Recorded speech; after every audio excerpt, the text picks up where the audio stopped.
Bueno, damos la bienvenida a todas las personas que se han conectado hoy día para nuestra primera charla de la Fundación DSG Duchen y Agrupación Duchen Chile.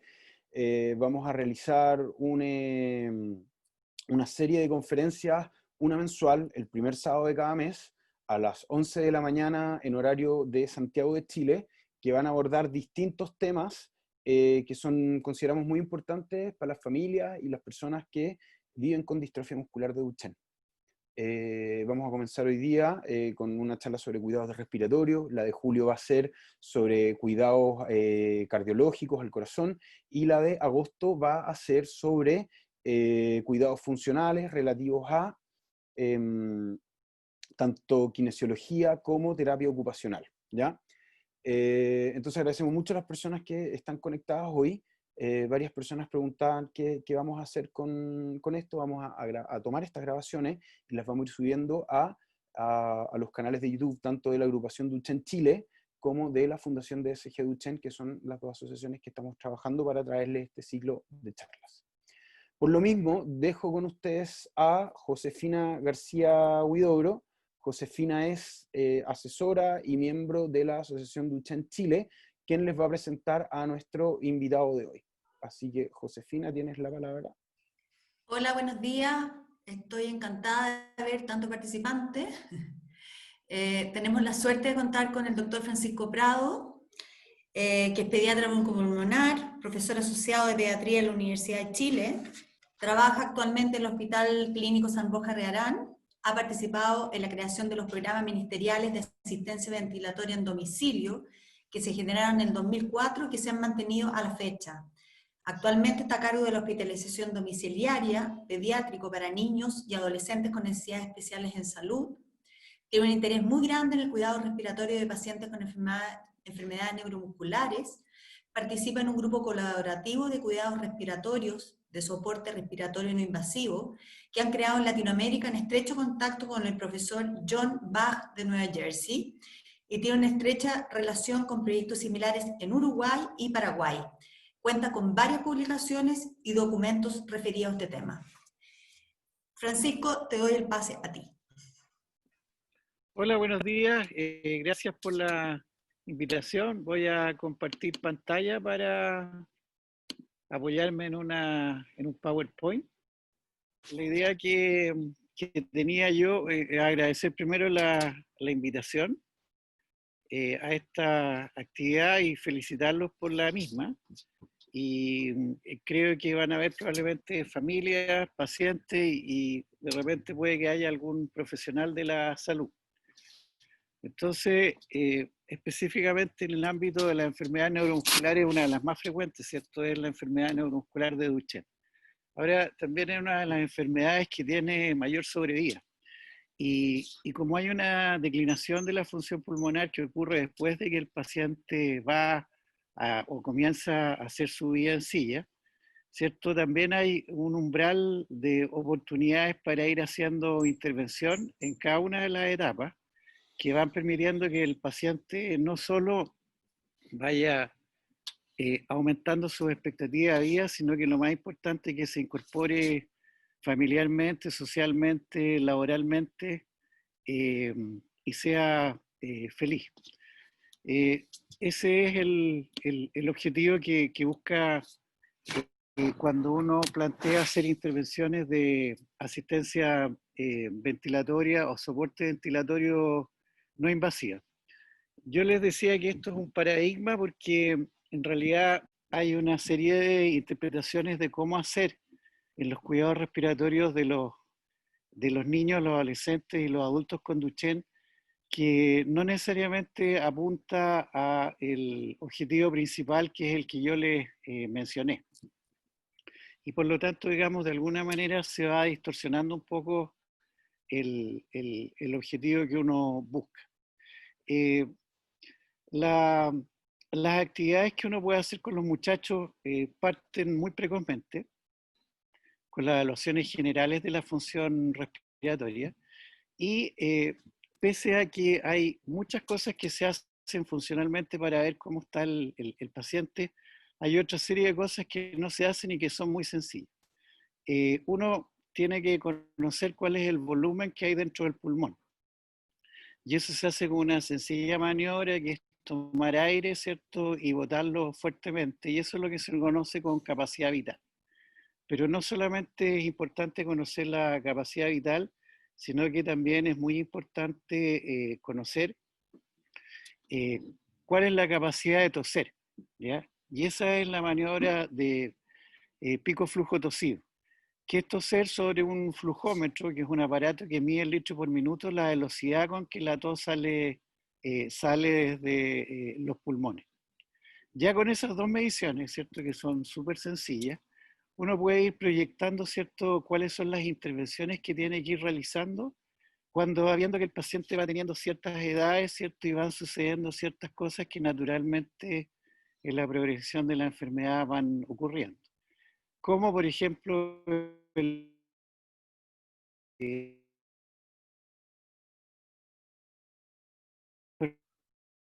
comienzo el uso de los corticoides, fundamentalmente la prednisona o el deflazacort, y posteriormente cuando ya el paciente está en silla, ¿cierto?, un evento que es súper importante, ¿cierto?, que es abordar la columna, para que esa columna no se siga distorsionando, chocando, ¿cierto?, y no aumente la progresión de la cifoescoliosis. Por lo tanto, digamos, si uno hace ordenadamente estas actividades, ¿cierto?, va logrando que su paciente esté en las mejores condiciones posibles. Si esto no lo realizamos de esta manera, ¿cierto?, estas oportunidades se van perdiendo. Hay situaciones que ocurren que tienen que ver, por ejemplo, con realizar exámenes que son súper costosos y que no realmente aportan al objetivo, que tiene que ver en qué momento uno soporta y cómo soporta los músculos de la respiración. Y eso, por ejemplo, son los estudios especializados del sueño, que son los estudios polisomnográficos o poligráficos, que tienen un alto costo. De hecho, por lo bajo, ¿cierto?, son 500.000 pesos en nuestro país. Por lo tanto, ¿cierto?, el hacer esos exámenes no necesariamente aporta mucho si interfiere en un costo muy grande. Y generalmente cuando se hacen estos exámenes se interpretan algunos hallazgos que suceden al dormir, que están muy vinculados con otro grupo de enfermedades que son las patologías o las enfermedades que ocurren durante el sueño, que es a lo que se dedica la medicina del sueño. Y generalmente se interpreta que estos hallazgos son susceptibles de tratamiento con dos opciones de tratamiento. Uno, que es usar un CPAP, y otro, usar un equipo parecido, pero que genera presiones en dos niveles. Y de esa manera el objetivo que busca los médicos que trabajan en medicina del sueño es normalizar la calidad del sueño y normalizar los eventos de las apneas, las hipopneas y otros indicadores que estos exámenes pueden dar. Y ahí se pierde un montón de tiempo porque básicamente lo que no se hace es soportar la insuficiencia de los músculos para ventilar. El aparato respiratorio, diciéndolo de una manera súper sencilla pero muy efectiva, tiene 3 músculos para respirar. Y esos músculos respiratorios, ¿cierto?, son los músculos inspiratorios, son los músculos expiratorios y son los músculos deglutorios. Afortunadamente, los músculos de la deglución se afectan muy tardío en los pacientes con Duchenne, a diferencia de otras enfermedades como es, por ejemplo, la atrofia muscular espinal, que se puede ver en niños muy pequeños, de hecho se puede ver en lactantes, o, por ejemplo, una enfermedad que aparece en los adultos cuando generalmente estos están en plena edad productiva, ¿cierto?, como es la enfermedad, el ELA, la esclerosis lateral amiotrófica. Bueno, a diferencia de estas condiciones que son sumamente agresivas, con alta mortalidad si los pacientes no son manejados de una manera muy estricta, ¿cierto? Los pacientes con Duchenne, ¿cierto?, no tienen compromiso de los músculos para tragar. Sí tienen compromiso de dos grupos musculares, los músculos inspiratorios, y tienen compromiso de los músculos expiratorios, o sea, tienen problemas para tomar aire y para normalizar los volúmenes pulmonares y tienen problemas para expirar, y de esa manera producir una columna de compresión de la tos que permita eliminar las secreciones. Ahora, cuando el paciente sobre los 12 años ya en general, en promedio, deja de caminar, salvo algunos pacientes que tienen unas condiciones más benignas, que son outliers, o que tienen una condición como otra condición, como es la enfermedad de Becker, ¿cierto? Que pueden persistir con la marcha por un tiempo mucho mayor, ¿cierto? En ese momento, al perder la posibilidad de caminar, de bípedo estar y al estar en silla, va exagerándose la curva de la columna. Cuando esta curva de la columna progresa por más allá de 50 grados y cuando la curva compromete fundamentalmente la columna torácica, se produce una severa disminución de la función respiratoria. Por lo tanto, ese es el momento, ¿cierto?, en que anticipadamente hay que hacer una evaluación de columna y considerar que el paciente en algún momento va a tener que ir a una cirugía de columna y que va a tener que ser soportado de una manera bien particular para que en el postoperatorio no tenga riesgo, para que pueda salir de la ventilación mecánica y para que eficientemente en un periodo corto se recupere y siga haciendo su vida como antes del momento de la cirugía. Entonces, la pregunta que uno se hace, si tengo fundamentalmente dos grupos musculares que están comprometidos, los músculos para tomar aire, que permiten aumentar la capacidad ventilatoria, y los músculos para expirar, que permiten limpiar el pulmón, ¿en qué momento y cómo tengo que actuar sobre ello? Entonces, estas decisiones, ¿cierto?, uno las puede ir tomando conversándolas con claridad, con los pacientes, con su familia, sabiendo que fundamentalmente las expectativas de vida del paciente con Duchenne superan lejos los 40, los 50 años, si es que uno los maneja bien, y por lo tanto van a pasar eventos, ¿cierto?, que uno como profesionales de la salud y las familias menos lo piensan, que en algún momento el paciente va a sobrevivir a sus padres, que son generalmente sus cuidadores. Y por lo tanto, si el paciente no empieza a participar de las decisiones precozmente, ¿cierto? Y el paciente es, como sucede en muchas situaciones, mirado siempre como un niño que no es capaz de tomar decisiones y es infantilizado, este paciente, llegado al momento de tomar decisiones importantes, no las va a tomar y probablemente, ¿cierto?, se pierda la oportunidad de acceder a situaciones que por lo demás no son de costo alto y que son súper efectivas. No sé si hasta el momento me van siguiendo en la idea general. ¿Sí? Te mandé por correo el vínculo para la presentación. Te lo acabo de mandar. La presentación ya se está proyectando. No sé si la gente, la audiencia la puede ver. Nos pueden contestar por el chat si es que efectivamente pueden ver la primera lámina, por favor. ¿Sí se ve? Ya. Francisco, yo voy a estar en silencio, ya. pero Oye, te pasaste. cuando cambiemos muchas gracias. lámina, Ya, tú me sacaste. indicas. Salgamos de esta lámina, por favor. Bueno, entonces yo les decía que hay que tomar decisiones y lo que es importante cuando uno toma decisiones es saber qué base existe de evidencia para que lo que hagamos, ¿cierto?, tenga un soporte que permita que estas decisiones ya hayan sido evaluadas en un número grande de pacientes y se haya demostrado efectividad. Esta foto que está acá nos muestra en Paraguay, en Asunción, en un hospital de clínicas, donde estamos con el doctor John Bach. El doctor John Bach es el hombre alto que está al medio de la foto, canoso, y que es más grande. Él es John Bach. Bueno, John Bach es un fisiatra que tiene más de 30 años de experiencia en el tema. Él partió trabajando estos temas y los ha desarrollado en todas las enfermedades neuromusculares y en todas las condiciones que producen un deterioro en la función para ventilar, es decir, condiciones en que el pulmón está sano y lo que falla son los músculos, que es el fuelle para producir la respiración eficiente.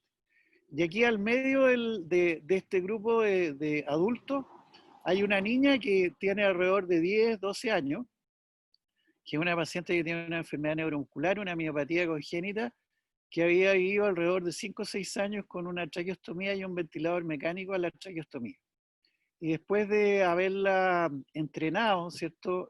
La licenciada Gloria Jiménez, que es una kinesióloga que trabaja allá en el Paraguay y que estuvo alrededor de 6 meses trabajando con John Bach en New Jersey, después de haber hecho un entrenamiento bien básico, en ese día, ¿cierto? Logramos hacer la decanulación, retirar la cánula de traqueostomía y pasar a soporte ventilatorio no invasivo. Y aquí hay varias personas. A mi lado está la licenciada María Victoria Herrera, ella también es kinesióloga. Hacia el otro lado de la foto hay un muchacho con barba que es un enfermero y adelante de ella hay una mujer bien joven y buena moza que es la Pamela Salinas, ella es enfermera, es chilena y con ella partimos el año 2004 con los programas de asistencia ventilatoria en domicilio. Abajo, a pie de la diapositiva, hay varios nombres donde están una serie de personas, incluyendo la Jessica Valencia, que es una médica broncopulmonar de México, la Cristina Mate Sanz, que es una médica broncopulmonar de adultos que trabaja en Madrid, España, Damián Pronelo, que es un médico broncopulmonar de niños, igual que yo, que trabaja en Mendoza. Todos ellos han trabajado junto con John Bach y entre todos hemos ido formando un grupo inicialmente latinoamericano y ahora iberoamericano de cuidados respiratorios. Y la dirección que está puesta ahí, el www.nbs.com, es la página del doctor John Bach que tiene varias pestañas, una para los pacientes y sus familias, donde hay una serie de información que es la que yo voy a ir desglosando con ustedes. En la próxima diapositiva, ¿cierto? Hay situaciones bien interesantes que yo ya las he ido mencionando. Fíjense ustedes que los pacientes con manejo no invasivo, con soporte ventilatorio no invasivo y manejo de tos asistida que tienen Duchenne, viven a lo menos, 10 años más que aquellos pacientes que han sido sometidos a traqueostomía para ser sometidos a ventilación mecánica por traqueostomía. Pero al revés, nunca nadie ha podido demostrar que los usuarios de ventilación mecánica a través de traqueostomía vivan más que los pacientes con soporte ventilatorio no invasivo. Entonces, cuando ustedes les digan que la traqueostomía es la solución, hagan una pausa de seguridad, infórmense bien, vean cuál es la argumentación que le están dando los equipos de salud para plantearles una traqueostomía y conversen cuál es la situación puntual que eventualmente en su paciente o en ustedes mismos, ¿cierto? Sería beneficioso de la traqueostomía versus el soporte ventilatorio. Porque la gran mayoría de los pacientes, cuando uno hace esta pausa de seguridad, se da cuenta que simplemente hay un error de interpretación de cómo manejar al paciente y optimizando el manejo, ¿cierto? Permite que incluso, aun cuando los pacientes tengan una capacidad ventilatoria con una capacidad vital igual a 0, o sea, sean 100% dependiendo de soporte ventilatorio, puedan ser ventilados eficientemente con mascarillas y con una pieza bucal que las voy a mostrar en un par de diapositivas más. El segundo punto ya se los mencioné, la gran sobrevida que están teniendo los pacientes. La gran sobrevida que están teniendo los pacientes no es en función de los medicamentos de alto costo que la industria farmacéutica nos ha presentado y que impactan, ¿cierto?, sobre algunos aspectos de mutaciones específicas, como es el Atolaren en aquellas mutaciones, ¿cierto?, nonsense, que es menos del 18% del total de pacientes con distrofia muscular. La gran sobrevida la han tenido precisamente estas técnicas de soporte ventilatorio y asistencia a la tos que vamos a ir conversando. Y es muy importante, y lo recalco, que ustedes tengan la capacidad, quienes cuidan fundamentalmente los padres, las madres, específicamente las madres muchas veces, de no infantilizar a sus hijos. No los infantilicen. Permitan que ellos participen en las decisiones, que ellos se informen de la enfermedad que tienen, que ellos sepan tomar decisiones, que se permita, por lo tanto, ¿cierto?, esa autonomía necesaria que la van a requerir para poder sobrevivir a ustedes. Y el último punto, ¿cierto? Es que, como ustedes saben, las etapas de manejo del Duchenne, ¿cierto? Son básicamente tres: la etapa temprana, la etapa de silla de ruedas, que es aquel momento en que se llega a la meseta, o sea, la capacidad vital no va a seguir creciendo, y posteriormente a que se estabiliza la capacidad vital, va a haber una declinación funcional, y por lo tanto viene una tercera etapa, que es la etapa de sobrevida prolongada con calidad de vida preservada. Esto es muy importante, ¿cierto? Que permitamos que nuestros pacientes, ¿cierto? Que nosotros mismos, si somos poseedores de esta enfermedad, tengamos una vida con una excelente calidad de vida. La próxima diapo, por favor. Muchas gracias. Entonces, los objetivos generales cuando nosotros hablamos de este tema son básicamente tres, que tiene que ver con, yo diría que el último punto, tal vez el más sustantivo, reconocer que el escenario natural de este paciente debe ser su hogar, con autonomía en la toma de decisiones. Y que hay una serie de circunstancias que fundamentalmente significan que el paciente va a tener agudizaciones respiratorias que, si no son bien manejadas en el contexto de una insuficiencia de sus músculos para ventilar, puede suceder lo que está puesto en la próxima diapositiva. Pásala, no. Si estos pacientes que tienen insuficiencia de la bomba ventilatoria, es decir, sus músculos inspiratorios, su diafragma, no es capaz de generar un buen trabajo respiratorio para respirar en condiciones inicialmente durante la noche, cuando estos pacientes hacen un resfrío común, este resfrío sobrecarga fuertemente a la bomba respiratoria, y por lo tanto, si esa bomba respiratoria no es asistida y fundamentalmente el paciente no es entrenado en cómo manejar sus secreciones, ¿cierto? Estos pacientes desarrollan una insuficiencia ventilatoria grave. Cuando hay una insuficiencia ventilatoria grave, lo que sucede es que no solo disminuye la oxigenación de los tejidos, sino que aumenta el CO2, que es el gas que se elimina a través de los pulmones. Y cuando este paciente llega a los servicios de urgencia, generalmente se manejan como cualquier otro paciente que está con insuficiencia respiratoria y se le entrega oxigenoterapia. Si al paciente se le entrega oxigenoterapia y no se le ventila, este paciente tiene un alto riesgo de morir, y de hecho morirá. La próxima. Por lo tanto, ¿cierto? Hemos mencionado dos cosas: que hay una alternativa, que es el soporte ventilatorio con el manejo de la tos, sobre el colocar un hoyo en la tráquea, generar una traqueostomía, ventilar a través de esta y sacar las secreciones por esta, que es cuando el paciente ya entra en una fase avanzada de su enfermedad. También les mencioné que hay una situación muy favorable para el paciente con Duchenne, que tiene que ver que sus músculos para tragar, para deglutir, y sus músculos de la garganta no se ven afectados generalmente, salvo etapas muy avanzadas de la enfermedad. Por lo tanto, cuando esto sucede, uno puede plantear las estrategias de ventilación no invasiva, incluso con volúmenes pulmonares prácticamente inexistentes, sin tener el peligro, como sucede en otros pacientes, que no puedan transmitirse las presiones que permiten inflar al pulmón y que no puedan salir eficientemente las secreciones del pulmón por la tráquea y ser tosidas con asistencia. La próxima.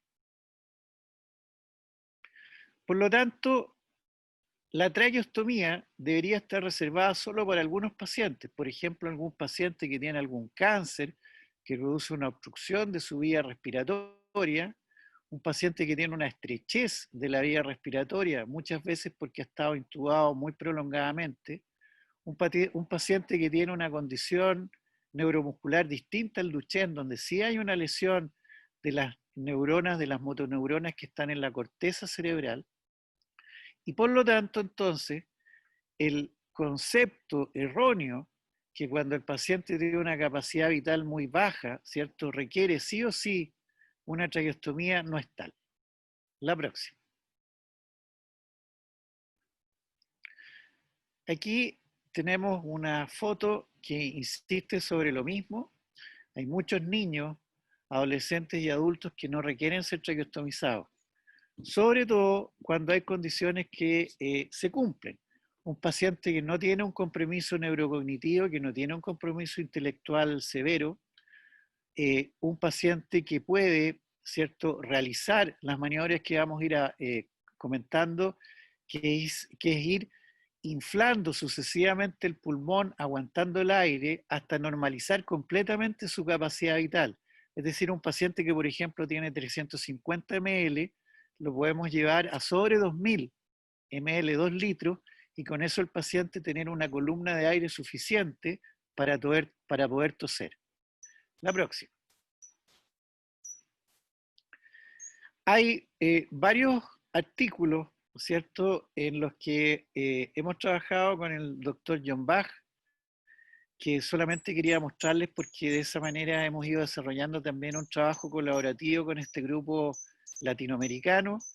El primer trabajo, ¿cierto?, fue el 2012 y apuntaba a todo lo que yo les estoy diciendo.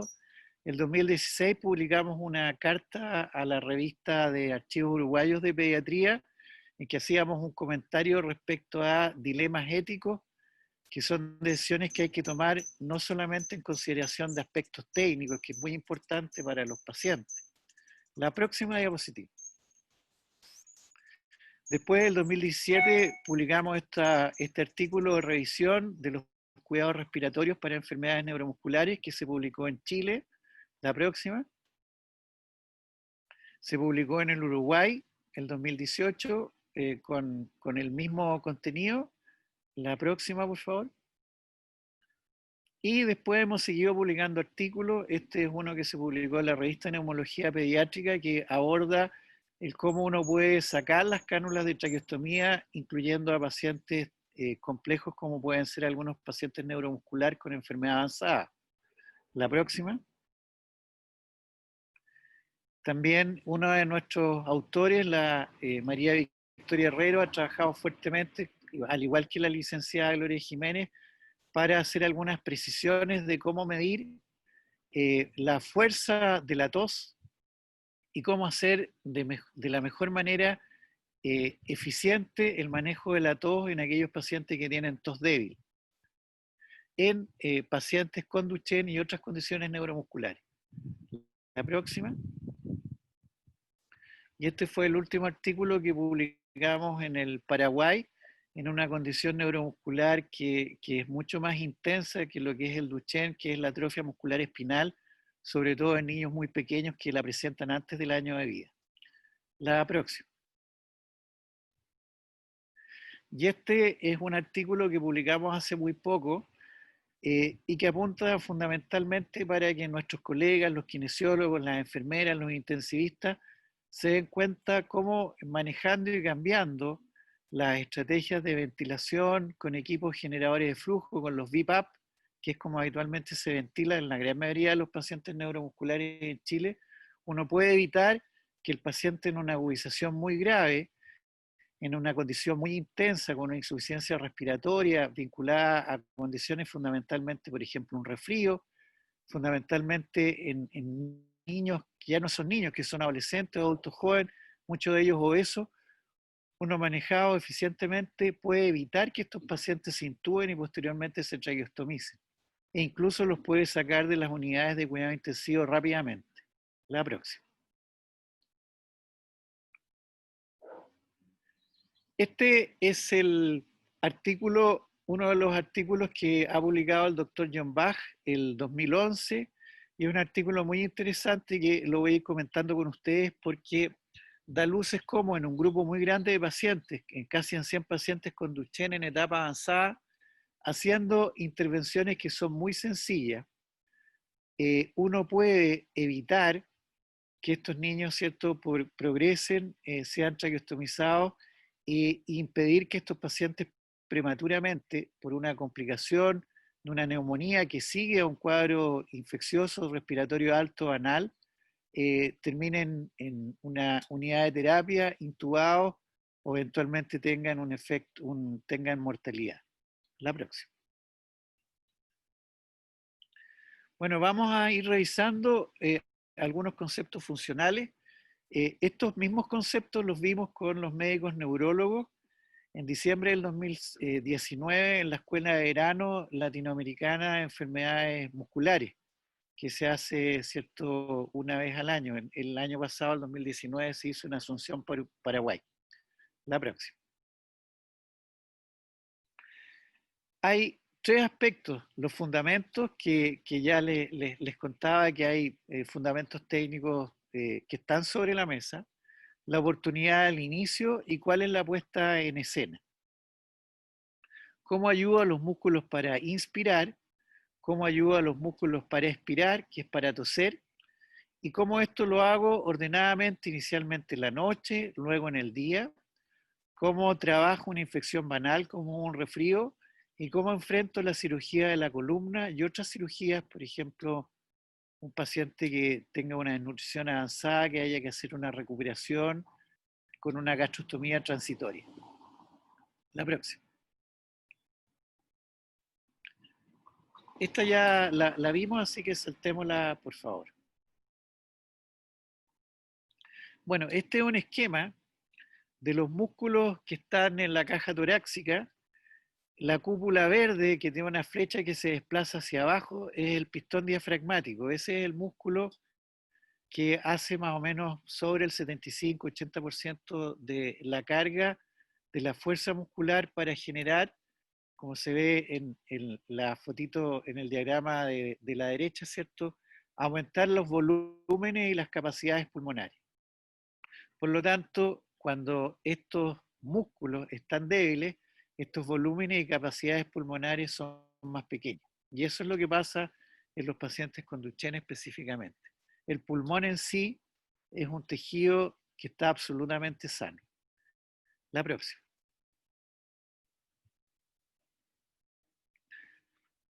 La falla de la bomba de los músculos, ¿cierto?, genera inicialmente estos fenómenos de disminución de la ventilación eficiente durante el sueño. ¿Ya? Y esos son los estadios más tempranos. Ahora, en general, cuando un paciente con enfermedad neuromuscular peri 18 años ya tiene una disminución de la capacidad vital por debajo de 1 litro, empieza a tener problemas para dormir, que se asocian durante el día a algunas situaciones que son interpretados, ¿cierto?, muchas veces como cambios de humor por estados depresivos. Y muchas veces estos pacientes se mantienen por mucho tiempo con alguna medicación como es sertralina o algún otro antidepresivo. Y lo que está sucediendo es que en la noche el paciente aumenta muy fuertemente su cantidad de CO2 que no logra eliminar y eso produce durante el día una serie de fenómenos en la esfera del neurocomportamiento. Y cuando uno corrige, ¿cierto?, este evento que se produce en la noche, no con fármacos, sino que permitiendo que el paciente ventile con un aparato para respirar, con una mascarilla nasal o nasobucal, estos pacientes mejoran sustantivamente su performance y pueden, ¿cierto?, durante el día sentirse mucho más cómodos y no tener estos síntomas tan complejos que son los que les he mencionado. La próxima, por favor.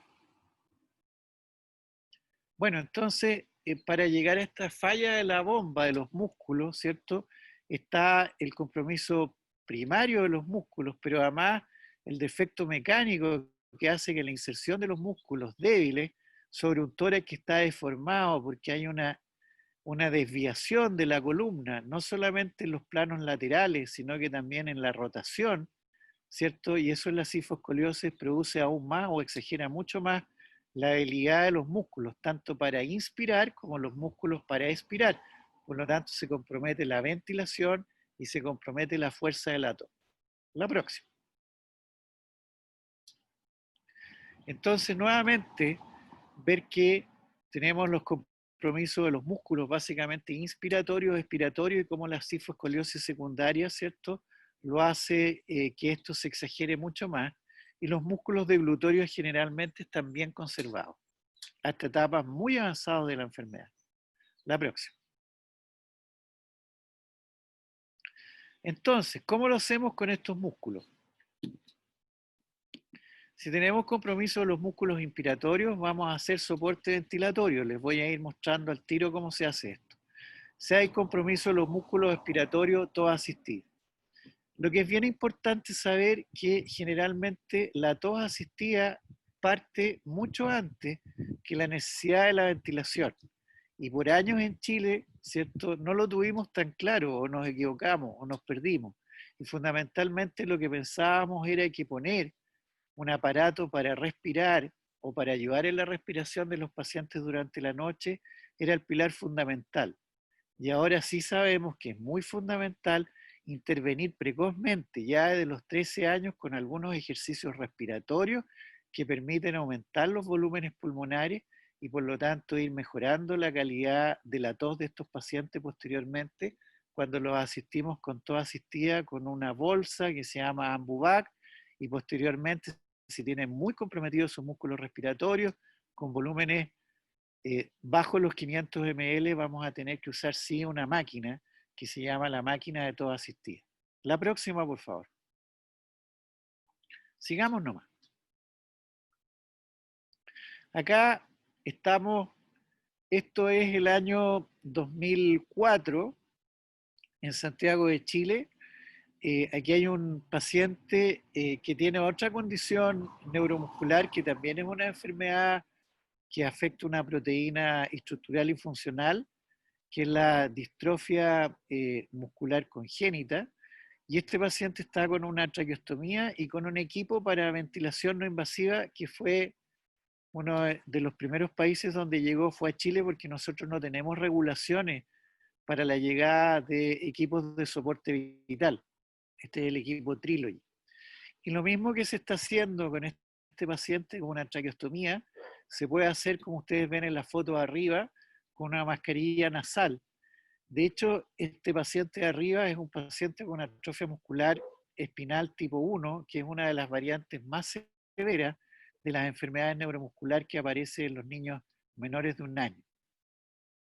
Por lo tanto, lo mismo que se puede hacer con este equipo de traqueostomía, y lo digo porque hay muchos pacientes que tienen enfermedad neuromuscular y usan este tipo de equipo a través de traqueostomía, uno lo podría hacer perfectamente a través de una mascarilla nasal. La próxima. Aquí tenemos varias mascarillas que han sido diseñadas fundamentalmente por la medicina del sueño para entregar CPAP para aquellos pacientes que tienen apnea del sueño, apnea nocturna del sueño, síndrome de apnea obstructiva del sueño. Pero sin embargo uno las puede adaptar para entregar durante la noche eficientemente ventilación no invasiva. Ustedes ven que hay mascarillas nasales, pero también hay mascarillas nasobucales. Pero la gran diferencia que tienen con las mascarillas habituales es que tienen estas almohadillas nasales que se introducen dentro de las fosas nasales y eso permite que se genere un muy buen selle y por lo tanto, ¿cierto?, el paciente puede ser eficientemente ventilado de esta manera, aun cuando durante la noche tenga la boca abierta, ¿ya? Ahora, hay un fenómeno bien interesante que se produce con estas mascarillas y si uno ve qué es lo que pasa con los músculos del velo del paladar, ve que de alguna manera la ventilación no invasiva produce que se sella eficientemente los músculos de la garganta para permitir que el aire transite a través de la garganta para inflar los pulmones con poco escape de aire a través de la boca, aun cuando la boca incluso esté abierta. Bueno, estas mascarillas están disponibles en Chile, tienen costos razonables que pueden ser abordados y por lo tanto el recurso lo tenemos disponible. La próxima.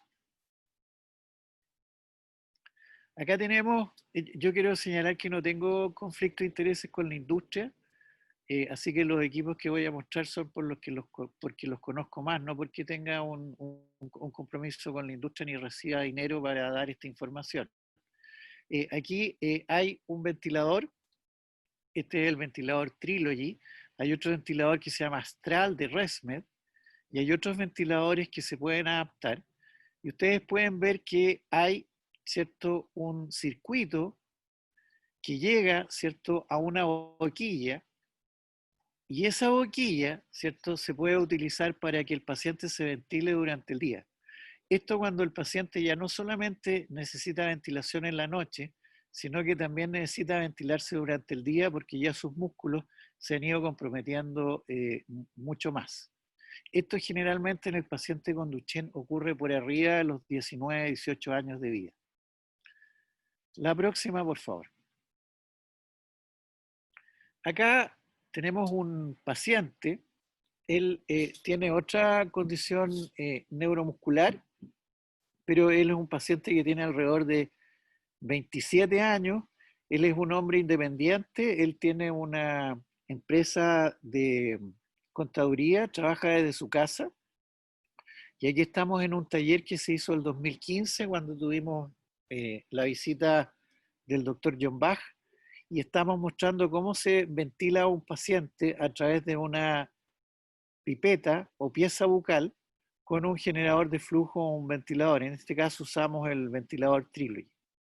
Entonces, para poder usarlo, ¿cierto? Tiene que suceder varias cosas. Primero, el Duchenne califica al 100% porque no tiene compromiso a nivel central que implique que los músculos de la garganta se rigidicen, se produzca espasticidad de los músculos de la garganta. Eso no sucede en el Duchenne.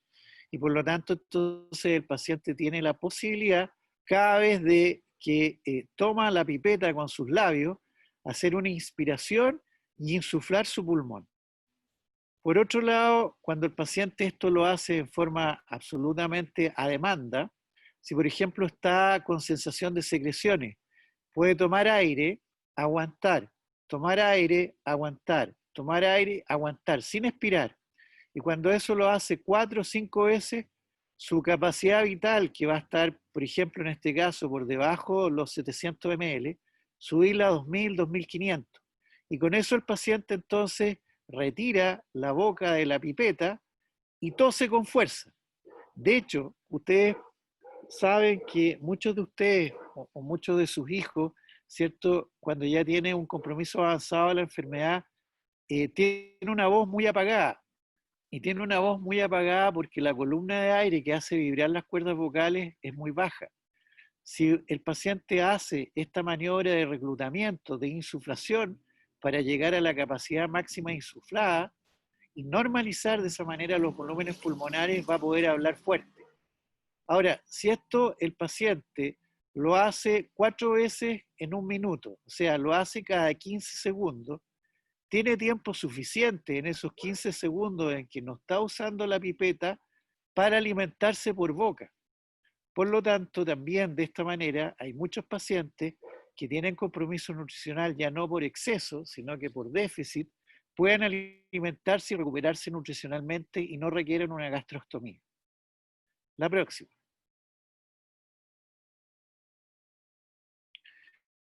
Acá tenemos un circuito, nuevamente, de cómo se utiliza la ventilación de una manera distinta, pero con el mismo equipo, usándolo para que la ventilación se produzca no por una presión baja que sube por una turbina que se acelera a una presión alta, sino que con el mismo principio uno entrega un volumen de aire conocido que se llama volumen corriente.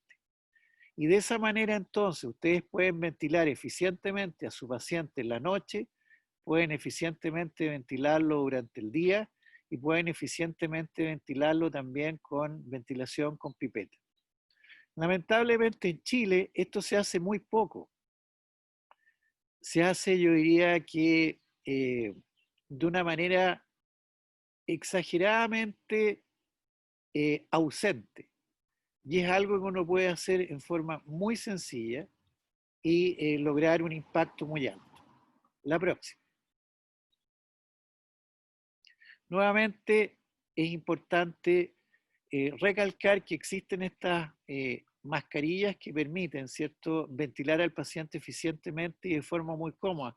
Fíjense que este hombre joven tiene su visión absolutamente despejada, porque no hay nada que interfiera en el puente nasal, no hay ninguna mascarilla que le moleste para poder estar trabajando, estar haciendo lo que él quiera, pero viendo, ¿cierto?, su entorno, cómo es más fácil. La próxima. acá tenemos, ¿cierto?, un ideal que en el Chile post-peste, yo creo que perfectamente podríamos tratar de ver cómo gerenciar organizadamente para los pacientes que necesiten todos estos artefactos.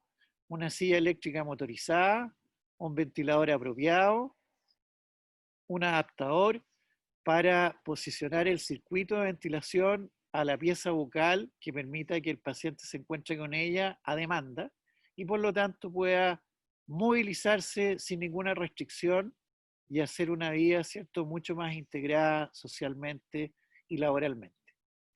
La próxima. Sigamos nomás. Ahora voy a hablar 5 o 7 minutos más respecto a las maniobras de toda asistida y con eso me voy a detener para no alargarme mucho y poder participar con las preguntas. Vean ustedes, acá tenemos, ¿cierto?, un paciente que tiene una pinza bucal, que está en una posición de 45 grados, que está con una pieza bucal que sostiene con sus músculos, y que esto está conectado a este aparatito que es una bolsa de reanimación, pero que acá el paciente no está siendo reanimado, sino que el paciente está siendo insuflado con una maniobra de reclutamiento de volúmenes pulmonares donde uno aprieta la bolsa y se le pide al paciente que vaya tomando aire, cerrando la glotis, es decir, aguantando el aire, tomando aire, aguantando la glotis sucesivamente, hasta nuevamente, tal como les decía que se puede hacer con la pipeta, la pieza bucal, ¿cierto? Con este aparatito, llegar a un volumen de normalización del volumen que está muy disminuido. Por lo tanto, llegar de, por ejemplo, menos de 1000, ¿cierto?, a sobre 2000, 2500, y con esos volúmenes perfectamente toser. Toser en forma espontánea o toser en forma asistida con una maniobra de compresión tóraco-abdominal que la vamos a ver que tiene que ser asistida por alguno de sus cuidadores. La próxima. Acá, después les voy a mostrar cómo se hace la maniobra de compresión tóraco-abdominal. Pero aquí les quiero mostrar, esta es una secuencia de pacientes donde se va graficando a lo largo del tiempo, desde edades muy tempranas, antes de los 15 años, hasta edades muy avanzadas, vean ustedes, sobre los 35 años. Y se ve entonces cómo la función pulmonar va aumentando hasta un momento alrededor de los 13 años que la función pulmonar no crece más y que el paciente ya está en vía en silla, y cómo la función pulmonar después progresivamente va disminuyendo. Y la flecha azul lo que demuestra es que cuando el paciente ya está en silla, esto a los 13 años, y en ese momento entonces ya llega a el plató, o sea, la meseta, no va a aumentar más su volumen pulmonar, su capacidad vital, como en ese momento, si nosotros lo empezamos a trabajar 2 o 3 veces al día con este aparato que vimos, que es un Ambuvac, que es una bolsa, ¿cierto?, que tiene un costo, son desechables, pero al paciente le sirven un año más, ¿cierto?, que no tiene un costo más allá de 30.000 pesos, como si nosotros lo insuflamos de esta manera, permitimos que la pendiente de declinación máxima se desplace a lo menos en 5 años. Entonces, eso permite que el paciente, ¿cierto?, puede llegar a edades mucho más avanzadas, incluso sin requerir todavía soporte ventilatorio. La próxima, por favor. Acá están los elementos, ¿cierto? El grupo de la Josefina nos donó una cantidad de ambú que ya estamos utilizando con algunos pacientes con esta misma estrategia que se llama apilamiento de aire o en inglés el air stacking, ¿cierto? Para permitir en el momento que ya van a silla empezar a tratarlos en rehabilitación respiratoria con esto, ¿ya? Y por lo tanto entonces tenemos una bolsa que tiene una válvula unidireccional, ¿cierto?, que permite que solo el flujo vaya hacia el paciente, tiene un corrugado corto que es un extensor para permitir trabajar con mayor facilidad, y termina o en una boquilla o en una mascarilla, lo que quede más cómodo para el paciente. La próxima. Acá tenemos entonces cómo se utiliza la posición que hay que tener.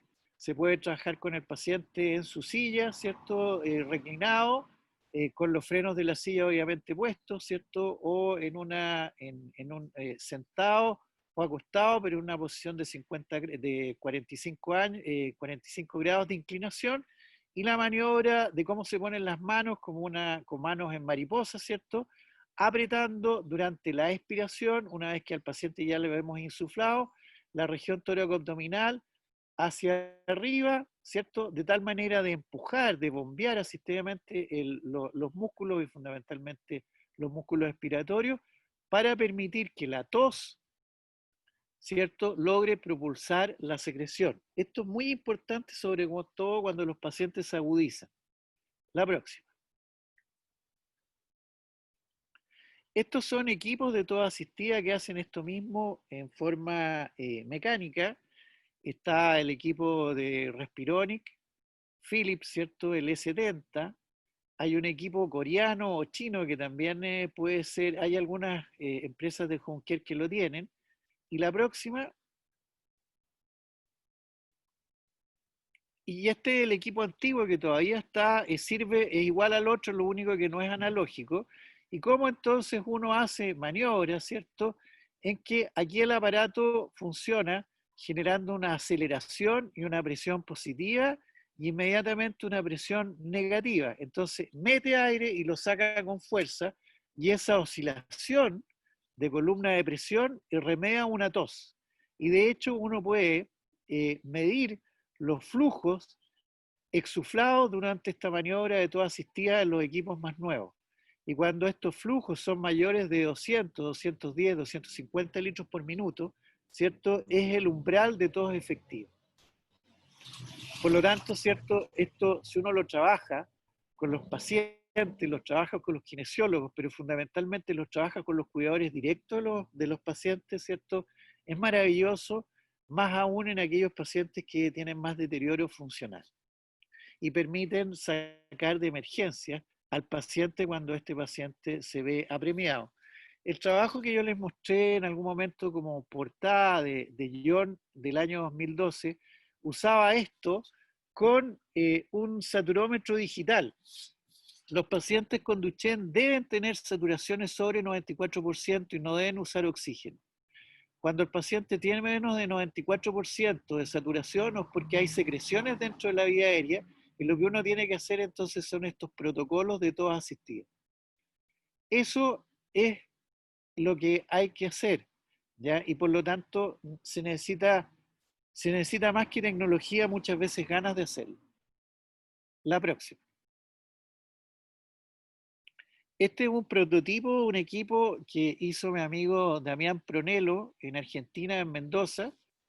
Ojalá que cuando pase la peste se pueda comercializar a un precio mucho más razonable y ojalá lo podamos tener acá en Chile. Hace lo mismo que los equipos de toda asistida de las otras marcas, pero un costo que indudablemente va a ser mucho más accesible para los pacientes.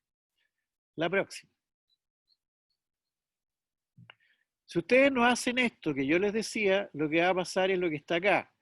El pulmón del lado izquierdo de ustedes, ¿cierto? Es un pulmón sano que está insuflado, se ve negro. Y el pulmón que está al lado, que es blanco, está lleno de secreciones, es una atelectasia masiva. ¿Ya? Y eso produce una insuficiencia ventilatoria que si el paciente no es bien tratado va a terminar intubado, conectado a un ventilador mecánico. La próxima. Acá, por ejemplo, hay otros pacientes con enfermedades neuromusculares que en los postoperatorios se habían manejado insuficientemente. Y cuando uno corrige, ¿cierto? Y empieza a hacer estos protocolos de toda asistida, rápidamente, en menos de 24 horas, logra, ¿cierto?, liberar un pulmón completamente tapado de secreción. La próxima, por favor. Esta es una niña que tiene, que tiene una obesidad muy importante, ella tiene una miastenia gravis, otra condición neuromuscular, pero al igual que el Duchenne tiene insuficiencia ventilatoria, y esta niña se evitó la intubación y la traqueostomía en un periodo, en una agudización respiratoria el año pasado en mi hospital, junto con otro paciente con Duchenne que llegaron juntos y no tuvieron que ir a ventilación mecánica y se soportaron con ventilación, con soporte ventilatorio, más con equipo de toda asistida. La próxima. Sigamos nomás. Déjame ver una próxima diapositiva. Sigue nomás, por favor. Déjame ver si hay algo que destacable acá. Mira, yo diría que lo que les comenté es lo más sustantivo y creo que he hablado mucho, así que prefiero que lo dejemos hasta acá para contestar preguntas si a ustedes les parece. Vamos ahora entonces a dar el paso a las preguntas que nos va a responder amablemente el doctor Prado. Agradecemos también su presentación. Así que un segundo, está mi hijo pequeño en la pieza, por favor, para poder dar las preguntas.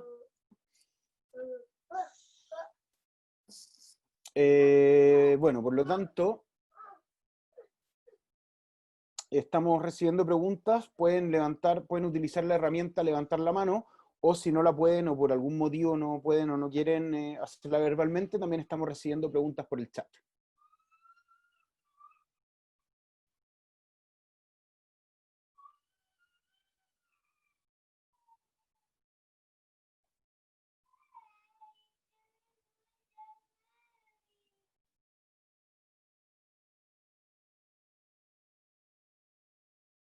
Tenemos un par de preguntas que me han enviado por privado en el chat. La primera es, ¿cómo lograr que los kinesiólogos que trabajan en el programa de asistencia ventilatoria en domicilio estén entrenados para atender a niños con distrofia muscular de Duchenne? Mira, los kinesiólogos en nuestro país que manejan cuidados respiratorios y que ven pacientes con asistencia o soporte ventilatorio en las casas saben de estas técnicas. No hay ninguno de ellos que no esté en conocimiento de estas técnicas, ninguno. Hay una serie de actividades que se hacen en las sociedades científicas de kinesiología, de broncopulmonar, y dentro de sus protocolos estas actividades están. Así que no hay o no debería haber desconocimiento de las técnicas. Lo que tal vez puede haber es que se utilicen poco por motivos varios que habría que analizarlo en detalle, pero estas técnicas sí son conocidas por ellos. Tenemos otra pregunta acá en el chat que ¿cómo como familias podemos identificar que en el trabajo con nuestros hijos, ya sea en urgencias o en otro tipo de situaciones, se estén cometiendo negligencias graves? Aquí tendríamos que estar atentos, qué cosas tendríamos que mirar para poder notar que hay algo que se está haciendo incorrectamente con el tratamiento de nuestro hijo. Mira, yo diría que lo primero que hay que hacer es empoderarse, ¿no? Empoderarse en conocer cuáles son las estrategias, cuáles son las situaciones que mejor se amoldan al tratamiento de nuestro hijo, de nuestro paciente, según la etapa evolutiva en que está, ¿ya? Y una vez que uno tiene claro eso, ¿cierto? No hay mejor tratante de uno que uno mismo. Quien mejor me trato soy yo, ¿ya? Eso tiene que ver con conceptos de autocuidado. Y por lo tanto, cuando tengo una movilidad reducida o alguna imposibilidad de autotratarme, ¿cierto? Tengo que recurrir a mi entorno inmediato. Y mi entorno inmediato no necesariamente tienen que ser los profesionales de la salud. Mi entorno inmediato, ¿cierto?, es mi red de apoyo familiar. Entonces, si yo soy familia y espero que llegue un tercero para que una vez o dos veces en la semana haga alguna actividad con mi hijo, yo no sé la negligencia dónde está, si está de parte de los profesionales o está de parte de los padres. Muchas gracias. Tenemos una pregunta y comentario de María José Oyarzún, que primero que todo agradece la presentación, señala que es kinesióloga y trabaja en rehabilitación respiratoria con enfermedades neuromusculares. Ella pregunta, ¿cuál es el momento para iniciar, me imagino que es ventilación mecánica no invasiva en distrofia muscular de Duchenne? Es según CBF, capacidad vital, algo más me imagino. Sí, la capacidad vital forzada. Ujú. Sí, mira, el, el paciente con Duchenne tiene etapas que se van cumpliendo. Pueden tener variabilidad según el tipo de la enfermedad, porque ustedes saben que no todos los Duchenne, pese que tengan las mismas mutaciones, tienen la misma severidad. Hay algunos factores individuales. Pero, ¿qué es lo que sucede? Cuando tú vas en la etapa, ¿cierto?, en la etapa previa, ¿cierto?, a que dejes de caminar, ¿cierto? Esa es una etapa de ganar volumen, capacidad vital se va ganando. Ahora, ¿qué es lo que pasa? Los niños con enfermedades neuromusculares van teniendo ganancia de sus volúmenes, pero siempre van teniendo una ganancia de volumen que es por abajo de lo que deberían tener si no tuvieran la enfermedad. Y en un momento llegan al plató de su función pulmonar. Ese momento es cuando van a silla de ruedas, ¿ya? Eso también es un variable, pero general, promediado más o menos son los 13 años. Ahora, eso va a depender mucho también si es que han iniciado precozmente, ¿cierto?, los corticoides. Nosotros en Chile usamos corticoides, ¿ya? O sea, yo creo que en este momento es muy raro que uno tenga un paciente con Duchenne que no haya iniciado corticoides, ¿ya? Porque eso también te permite estar más tiempo con deambulación. Ahora, si tú ya tienes a tu paciente, ya tú fuiste a silla, ¿cierto? Tú tienes que tu capacidad vital se estabiliza y para. Generalmente eso ocurre más o menos una capacidad vital de 2000 ml, 2 litros, ¿ya? Y en ese momento tú estás peri los 300 litros por minuto de pico flujo tosido, o sea, tu columna de tos pesa más o menos 300, ¿ya? En ese momento, ¿cierto? Lo que habría que hacer, como tú sabes que vas a empezar a declinar en tu función pulmonar, en ese momento lo que uno debería hacer a los 13 años es empezar con estos ejercicios de insuflación, de layer stacking, el apilamiento de aire, ¿ya? Y eso se puede hacer muy simple, ¿cierto? Con el Ambu-Vac, con el equipamiento que les mostré, costo total 30.000 pesos, no más allá de eso, ¿ya? Ahora, en el momento en que la función pulmonar, ¿cierto?, vaya declinando, ¿cierto?, y cuando ya estamos por debajo de los 2000 y nos estamos acercando a los 1500, al 1.5 litros de capacidad vital, ya estamos más o menos a los 16 años.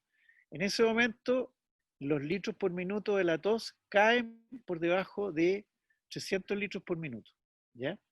En ese momento es muy importante que nosotros empecemos a asistir la tos. Entonces no sea la insuflación, a normalizar los volúmenes pulmonares con el air stacking o el apilamiento de aire, sino que también empecemos con esta maniobra de compresión manual a la expiración, ¿ya?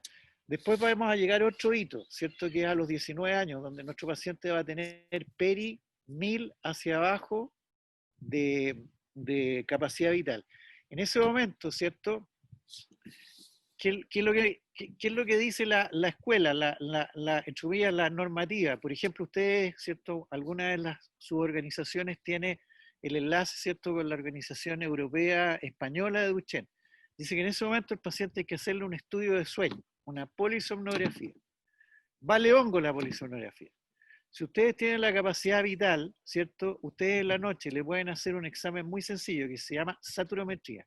Ahora, lo ideal sería hacer una oxicapnografía, que es hacer una saturometría más una medición del CO2, del CO2 expirado. Ahora, por último, si ustedes quieren hacer una polisomnografía, la polisomnografía tiene que tener una línea para medir el CO2, ¿ya? Si no, no sirve. Ahora, si ustedes demuestran que en la noche, ¿cierto?, el paciente desatura, tiene estos clústeres, estas caídas, estos nadires de desaturación, que se ven como sierra dentada, ¿ya?, como un serrucho, ¿ya? Y si además han tenido la posibilidad de medir CO2 y esta está elevada, bueno, ese es el momento que el paciente tiene que iniciar soporte ventilatorio no invasivo. Ahora, eso generalmente, como estamos hablando de adultos que tienen 18, 19 años, los pacientes le van a decir que probablemente durante el día están fatigados, que despiertan tarde, que andan cansados, que tienen somnolencia durante el día, ¿cierto? Y ustedes van a pensar dos cosas. Uno, que son full adolescentes, ¿cierto? O los otros van a pensar que están medio deprimidos, ¿ya? Ahora, ese paciente lo que necesita en ese momento, cuando tenga esa capacidad vital, ¿cierto? Es hacerse entonces mediciones muy sencillas, capacidad vital, toda asistida, idealmente medición de saturación y o si uno puede saturación y CO2 expirado. Y si le van a hacer una polisonografía con líneas de CO2 expirado, si no, no sirve. Y en ese momento el paciente tiene que ir a soporte ventilatorio no invasivo, ¿ya? Y después de los 22 años, después de los 23 o 24 años, cuando el paciente ya tiene muy por debajo de 1 litro, ¿cierto? Y empieza durante el día a sentirse cansado, ¿cierto? Entonces en ese momento ustedes hacen prueba de usar soporte ventilatorio porque ya lo conocen en la noche, de llevarlo durante el día. Entonces son cosas secuenciales que se van haciendo, pero siempre, siempre, siempre soportando los músculos para toser. Muchas gracias, doctor. Tenemos una pregunta que me llega por interno que no es específicamente respiratoria, pero tiene incidencia en los procesos respiratorios, según lo que tú mismo has comentado, que nos preguntan a qué edad o grados de escoliosis los pacientes debieran someterse a cirugía para tratar de minimizar los problemas respiratorios. Mira, acuérdense que a todo esto la cirugía de columna es una patología GES, o sea, una garantía explícita en salud, por lo tanto tiene oportunidad y tiene protección financiera, ¿ya? Y hay una guía clínica que dice cómo tenemos que hacer las cosas. Ahora, la guía clínica anterior a la que se construyó este año decía que cuando un paciente tenía una cifoscoliosis de origen neuromuscular sobre los 30 grados, era un paciente que debería ir a evaluación quirúrgica. Ahora, han sucedido algunas cosas sobre las cuales yo no estoy muy de acuerdo, que en este momento indican que si un paciente tiene 50 grados o más, o ha tenido una inclinación mayor de 10 grados en un año, debe ir a cirugía.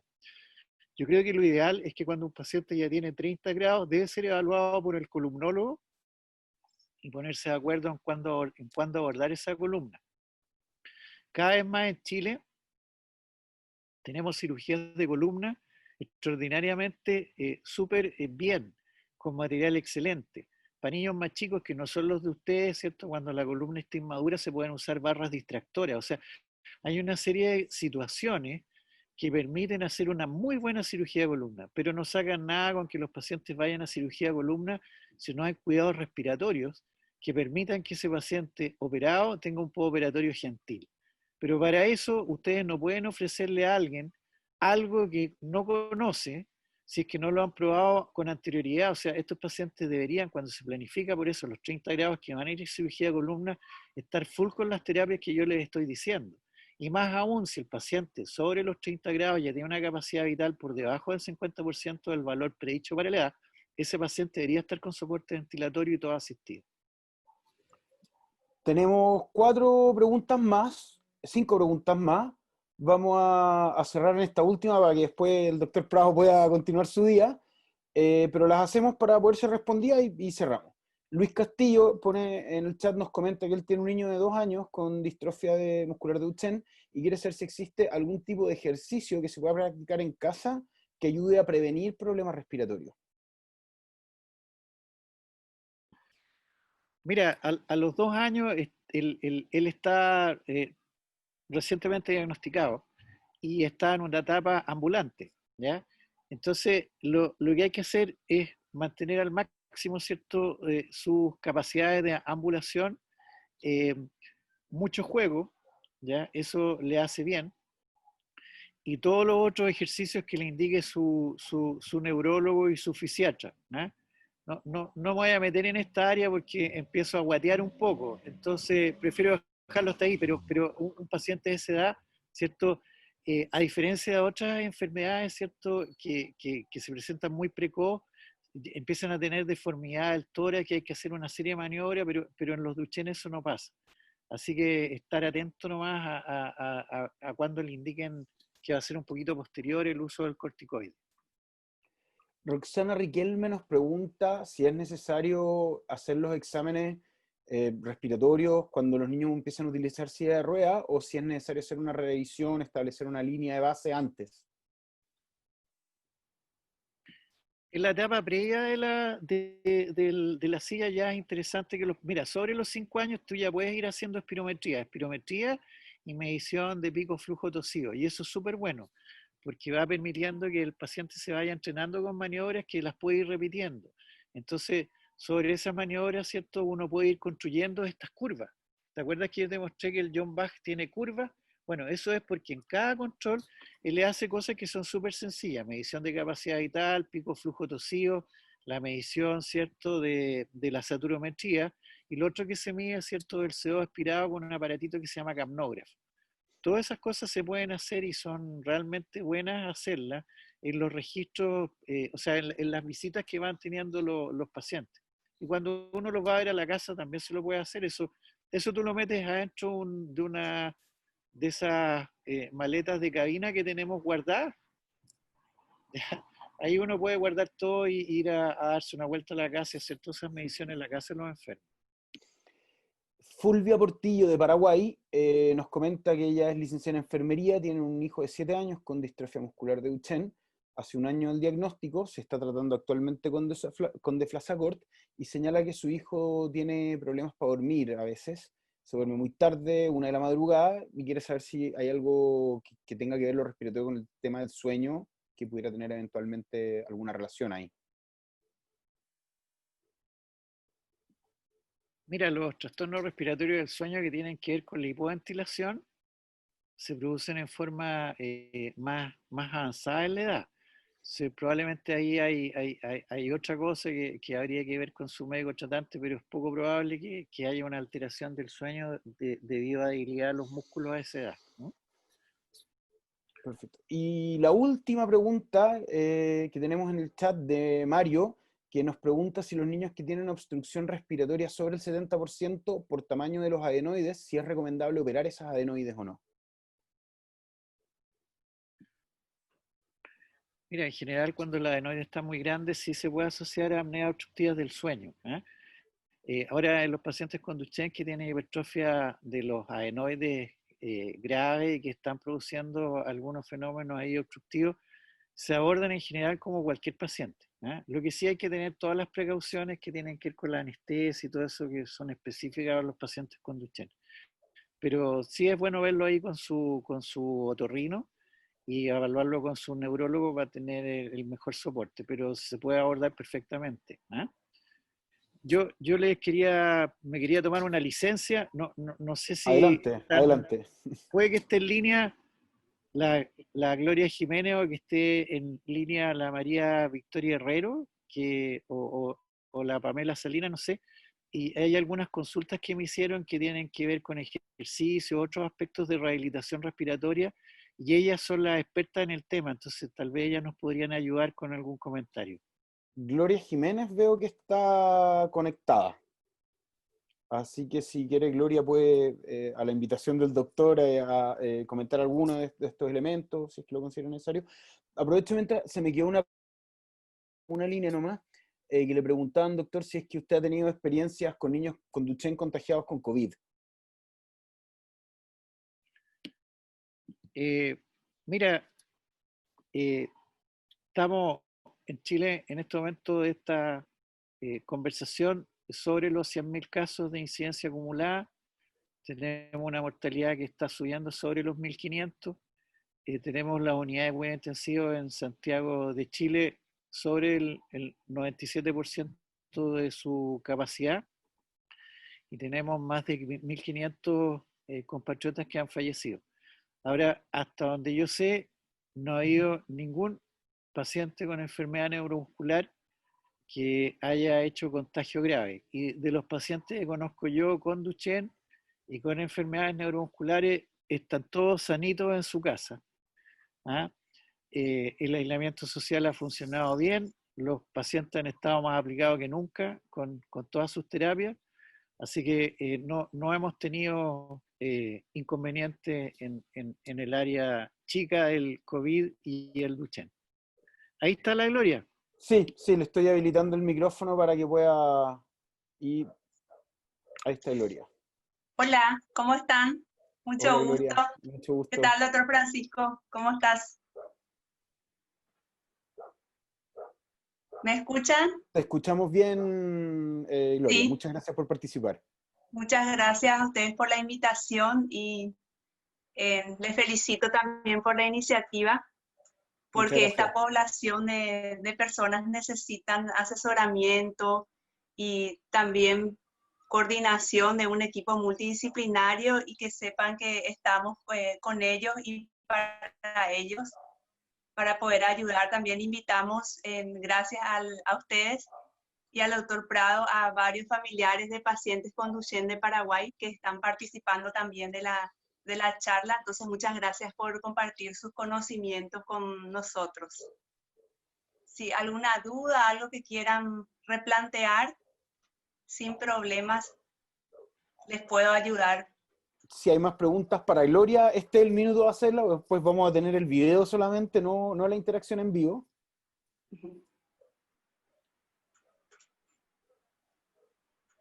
Gloria, lo que decías tú, preguntaron ahí en un paciente en la etapa en la etapa ambulante, ejercicios respiratorios.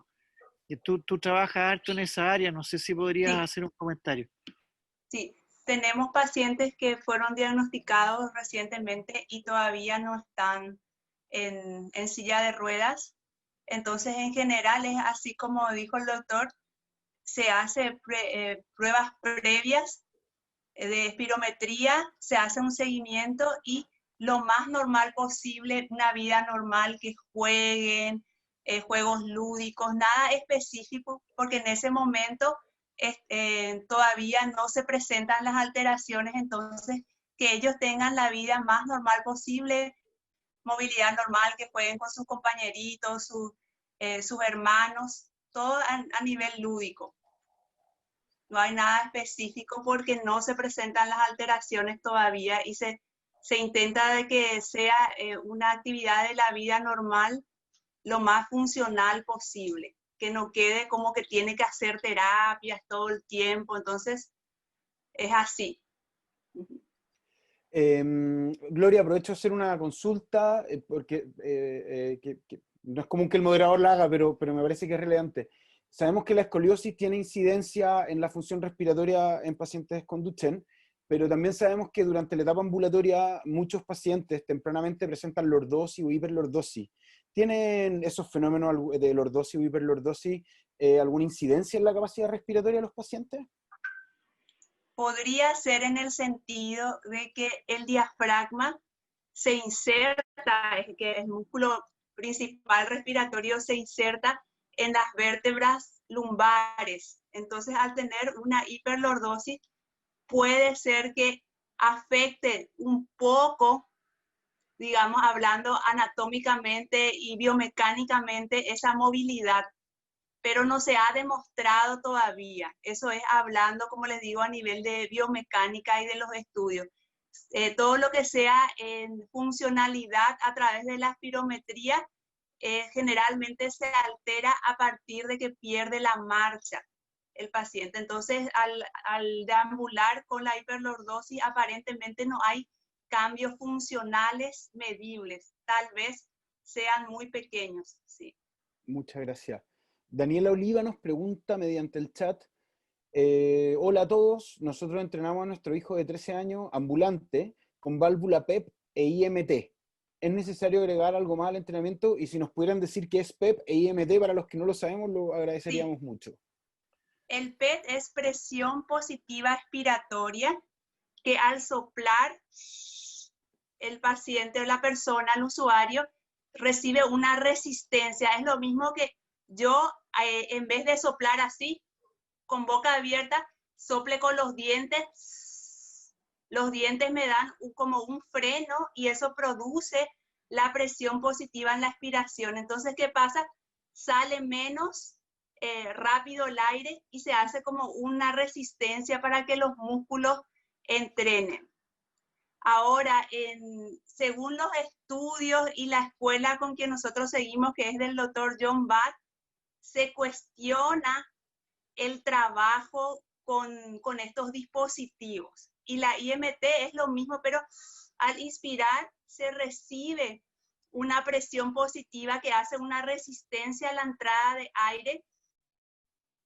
Entonces, eso en teoría, si es que como musculatura, si yo me pongo una mancuerna de medio kilo y empiezo a trabajar, mejora la fuerza muscular, eso se quiere traspolar a los músculos respiratorios, pero hay mucha controversia y más en el tema de neuromusculares, porque la evolución va al final de que disminuye esa fuerza muscular. Entonces, lo que dice el doctor Bach se cuestiona es para qué forzar eso si a la larga, por evolución, es como que cae. Entonces, es mejor ayudar a que se respanda, porque ¿cuál es ahí el tema? Que no se puede respandir suficientemente. Entonces, para eso lo que se ayuda, como dijo el doctor Francisco, es con el bolseo manual, que da las presiones positivas y ayuda a que entre en aire extra, digamos, a una capacidad inspiratoria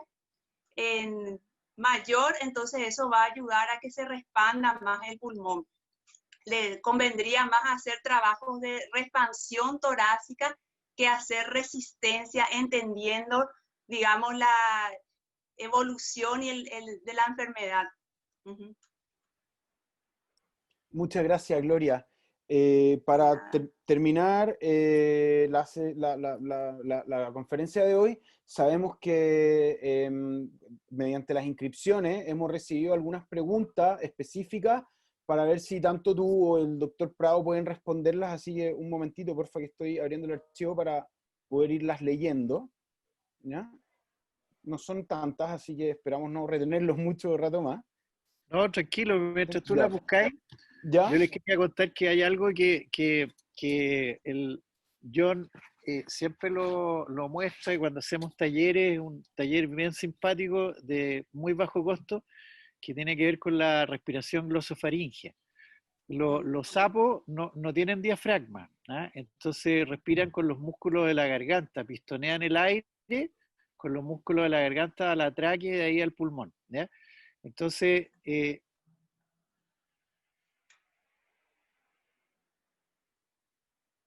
me da la impresión que se quedó pegada la conexión Parece que se colgó de Francisco. justito. Sí, sí. Bueno, hay algunas, aprovecho de leer algunas preguntas que nos llegaron, que ya han sido respondidas durante la charla. Por ejemplo, el tema, me hizo una pregunta sobre la polisomnografía, y acá se debe realizar, ahí el doctor Prado hizo algunas preguntas. Gloria, no sé si te gustaría agregar algo al respecto. Sí, lo mismo que el doctor Prado dijo, el tema de los costos de la polisonografía, y que hay otros estudios que son más económicos y funcionales, como la policardiografía, y básicamente eso también es lo que se puede aplicar, y más a nuestra realidad de Latinoamérica, que necesitamos costos más bajos. Y lo que estaba diciendo el doctor Prado, que les quería mostrar, es la respiración glosofaringea, que usa bastante el doctor John Bach, que se basa en la respiración de los sapos. No sé si saben que los sapos no tienen diafragma, entonces ellos respiran por la glotis. ¿Y qué es lo que hacen? Van tragando el aire, hacen bocanadas y luego juntan todo ese aire acá a nivel de la garganta, y después van sacando de a poco, y cuando se quedan sin aire, vuelven a respirar así. Entonces, lo que hace el doctor Bach es entrena a todos sus pacientes neuromusculares con la respiración glosofaringea, que sería, son bocanadas de aire, les muestro.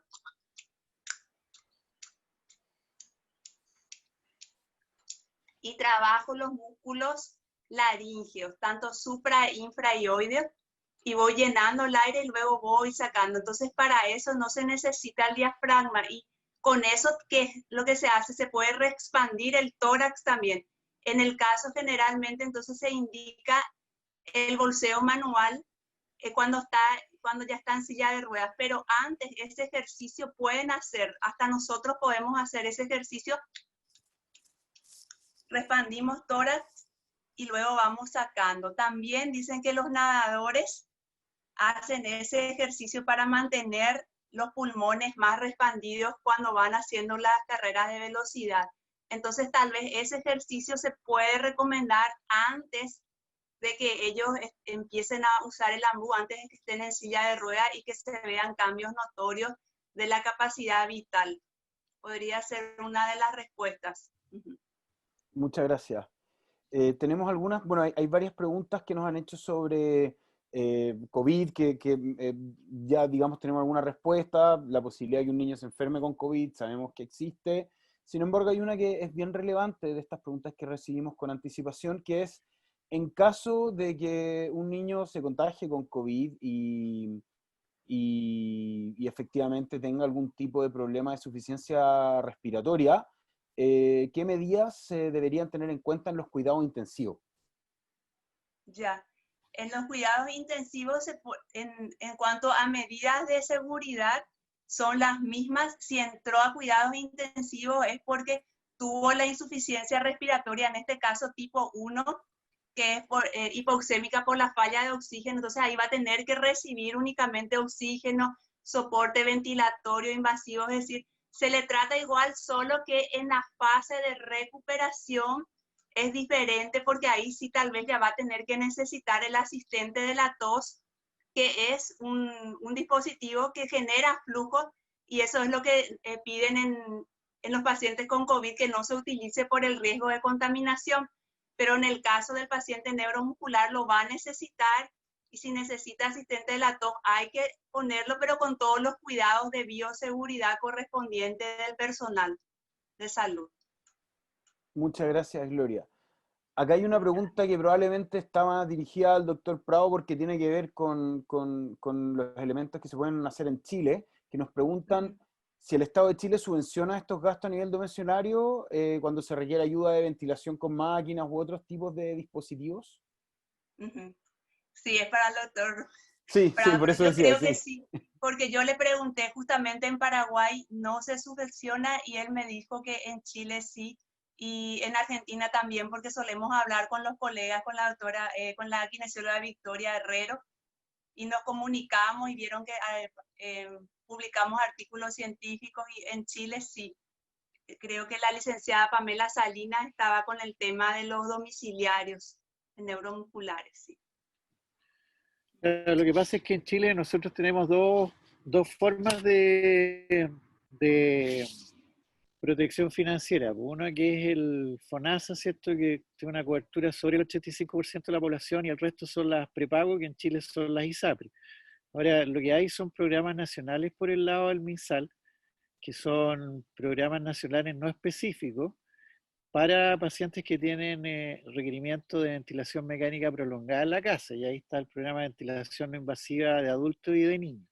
Ahora, las ISAPRES, no, por el lado de las ISAPRES no hay acciones programáticas. Lo que sí puede existir son algunos acuerdos, ¿cierto?, activando el seguro, el catastrófico, ¿cierto?, o llegando a algunos acuerdos extracontractuales que permiten hacer algunas intervenciones. En general, las ISAPRES no pagan equipamiento, no financian equipamiento para las casas. Sí se pueden hacer cosas, acciones más bien de corte individual a través de estas vías, por lo tanto algo que no está legislado. Ahora, en las otras enfermedades neuromusculares, por ejemplo el ELA, la esclerosis lateral amiotrófica, a través de la ley Rigarte-Soto, el año, no me acuerdo bien si el año pasado o este año, se legisló para ayudas técnicas, incluyendo ayudas para soporte ventilatorio, ¿ya? Eso está súper en pañales, pero ya por lo menos está eso, ¿ah? Ahora, yo quiero, no sé si voy a decir algo políticamente correcto o incorrecto, pero yo creo que muchas de las organizaciones para padres, o sea, perdón, de padres de enfermedades de este tipo neuromusculares, ya sea Duchenne, atrofia muscular espinal u otras, de alguna manera lo que han visualizado como acción prioritaria para sus hijos es privilegiar tratamiento de alto costo y pedir tratamiento de alto costo, ¿ya? Ahora, eso en general tiene varios inconvenientes, pero tal vez el inconveniente más importante es que la cobertura masiva sobre un número grande de pacientes es difícil que se logre, ¿ya?, con resultados que no siempre son lo que la industria farmacéutica dice. Ahora, creo yo que si se cambia un poco el discurso y se habla en algunos apoyos que tengan que ver con rehabilitación, habilitación y soporte, fundamentalmente respiratorio, sobre acciones que sí tienen una notable mejoría en la calidad de vida de los pacientes, eso sí es algo que puede entrar como para que como las políticas públicas lo incluyan. ¿Ah? Eh, yo me, me atrevería a sugerir eso, ¿ah? Tratar de levantar esto con una equivalencia a lo que sucedió como ley Ricardo Soto para los pacientes con esclerosis lateral amiotrófica. ¿Ah? Creo que eso pudiese ser, pudiese generar una evaluación positiva. Me voy a tomar la licencia de complementar un comentario ahí respecto al funcionamiento o más bien a los objetivos de las organizaciones de pacientes en Chile. Si bien el Estado y también las aseguradoras particulares como la ISAPRE, algunas coberturas tienen, hay muchos elementos que no están asegurados para toda la población, como por ejemplo el caso de las ayudas técnicas, distintas ayudas técnicas para distintas enfermedades y distintos tipos de discapacidad, no son un derecho de base, sino a las que se postula y se concursa. Hay algo ahí importante que las organizaciones de pacientes podemos hacer, que es empujar en la dirección de que esas ayudas técnicas y de dar de incluir todos estos dispositivos, todas estas máquinas que el doctor Prado y Gloria Jiménez nos han mostrado hoy, estén incluidas en las ayudas técnicas y que no sean un concurso, que no sea una competencia, sino más bien que se pueda acceder por derecho a ese tipo de máquinas que son literalmente fundamentales para sostener la vida de pacientes con enfermedades neuromusculares, sea Duchenne u otras. MB Herrero nos complementa en el chat que dice, sumería que además algunos tratamientos son muchas veces invasivos y claro, me parece que nos queda bastante claro con la presentación del doctor hoy día y los aportes de todo el mundo acá que lo invasivo no es la única opción en Duchenne y nos parece que ahí había un gran aporte. Mira, yo conocí, yo soy pediatra, mi campo es la pediatría, entonces la pregunta es por qué de repente un pediatra ve pacientes con Duchenne. Y yo creo que la única respuesta que hay es porque de alguna manera, ¿cierto? Nosotros como buen pediatra vamos haciendo seguimiento a nuestros pacientes a lo largo de la vida, ¿ya? Entonces, cuando viene la transición al adulto, nos damos cuenta que muchas veces los proveedores de salud del mundo del adulto, estas son situaciones que conocen menos o que tienen una visión un poquito más sesgada, donde yo te diría que básicamente se entiende más que para los pacientes adultos, la opción del paciente que tiene dificultad para respirar es fundamentalmente el manejo a través de traqueostomía. Yo he conocido muchos pacientes que los he visto porque la gran consulta, la gran pregunta o lo que buscan es ver si es que hay un tratamiento alternativo a la traqueostomía cuando se les ha dicho que sus hijos o ellos, o muchas veces llegan adultos, ellos deben ser traqueostomizados, ¿eh? Entonces, yo creo que la pregunta es que probablemente no requieran la traqueostomía, pero para eso sí tiene que haber un manejo muy organizado de mucho empoderamiento, ¿ah? De mucho empoderamiento de la familia de los pacientes, ¿ah? Porque si no, la situación es muy difícil de manejar, ¿ah?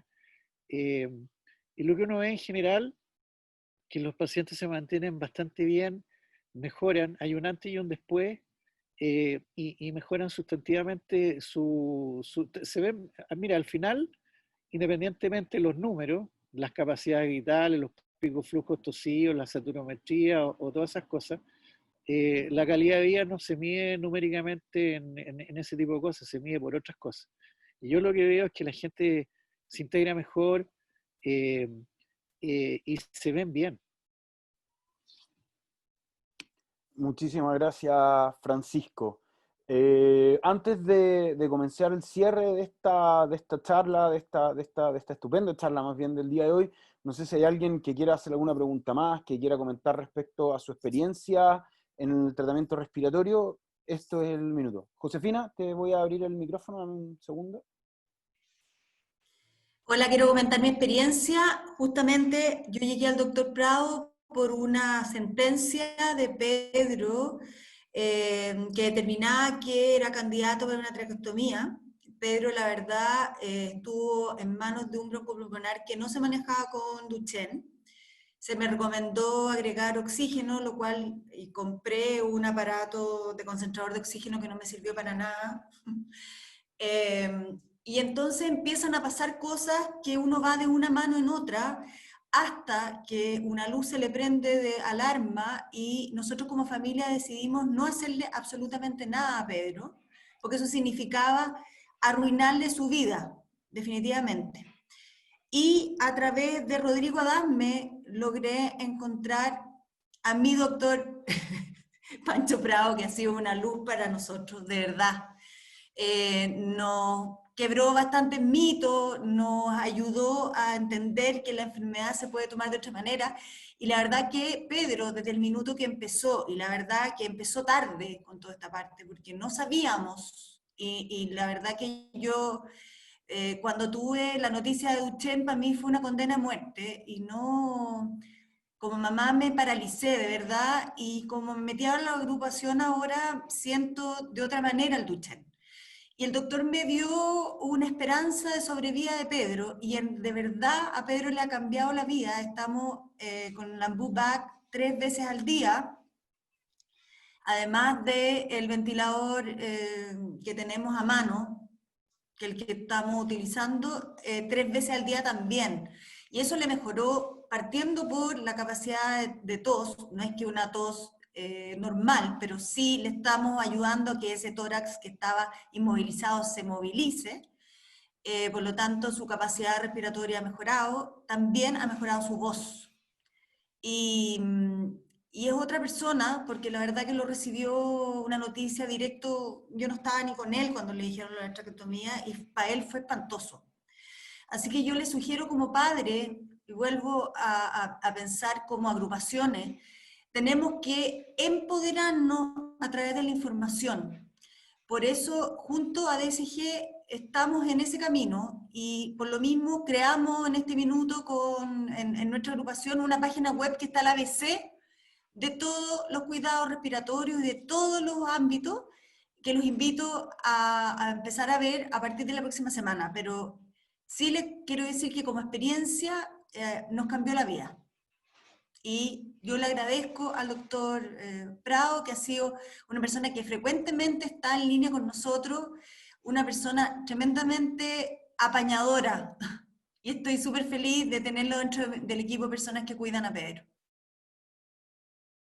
Muchas gracias, Josefina, por compartir tu experiencia con nosotros hoy día. Agradecemos a Francisco, agradecemos a Jimena, no, con Gloria, perdón, Gloria Jiménez, ahí sí. Agradecemos también a Josefina y a todo el mundo que ha participado con las preguntas. Antes de cerrar la sesión de hoy, quisiera compartir las actividades que vienen en las próximas charlas. Recuerden que esto va a funcionar el primer sábado de cada mes a las 11 horas de Santiago de Chile. No solo está invitada la gente de Chile, sino también está invitada cualquier persona hispanohablante a poder entender, porque si bien sabemos que hay cosas que son específicas de Chile, los cuidados respiratorios, el sistema respiratorio funciona igual en todas partes del mundo. Lo que viene más adelante, el 4 de julio a las 11 horas tenemos a la doctora Claudia Trincado, cardióloga pediátrica de la Universidad Católica de Chile. El 1 de agosto a las 11 horas tenemos a Giancarlo Calcagno, kinesiólogo de la Clínica Las Condes, y Victoria Villablanca, terapeuta ocupacional, que nos van a hablar de todo el problema funcional en distrofia muscular de Duchenne y cómo va cambiando en el tiempo. Luego el 5 de septiembre tenemos a Nicole Pazzi, que nos va a hablar más bien de los problemas psicosociales que se van produciendo en las diferentes etapas de progreso de la enfermedad.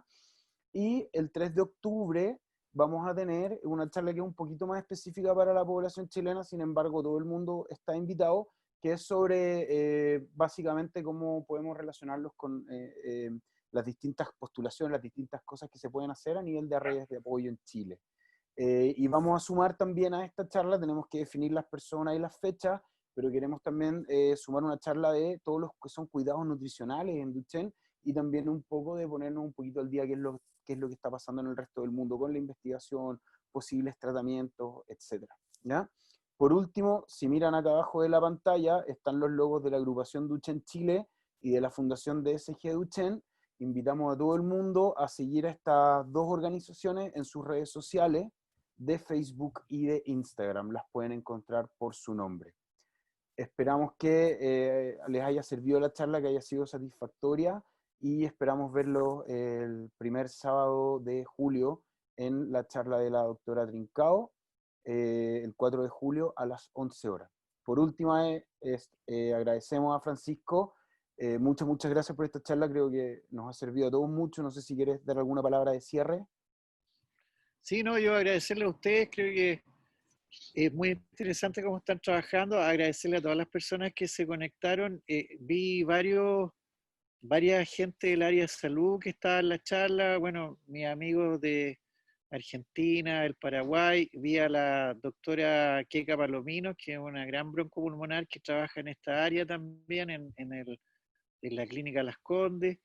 Yo creo que en Chile hay paño para hacer actividades muy interesantes, para liderar junto con otros países de Latinoamérica la organización de cosas que permitan ir sumando y que haya un mejoramiento continuo de las actividades que podemos realizar con los pacientes, porque el objetivo final son ellos, con ellos y para ellos. Y como dice el flaco Fito Páez, al lado del camino, ¿ya? Así que muchas gracias a usted y después dennos las coordenadas del canal para reenviar los ideas. Lo que va a Vamos venir. a hacerlas llegar por correo electrónico una vez que le hagamos unas pequeñas ediciones para poder subirla a YouTube adecuadamente. Y el último agradecimiento, antes que se me vaya, a nuestro traductor de señas que vino acá por otro motivo, pero agradecemos igualmente que nos haya ayudado. Hemos procurado dejarlo todo el rato en pantalla a Rodrigo para que cualquier persona que necesite lengua de señas después y acceda a esta grabación en YouTube pueda entenderla con los menores problemas posibles. Los dejamos por hoy. Muchas gracias por asistir y esperamos verlos próximamente. Cualquier duda, cualquier consulta pueden contactar a la agrupación Duchen Chile o a la Fundación DSG Duchen en cualquiera de sus redes sociales. Muchas gracias y hasta una próxima ocasión.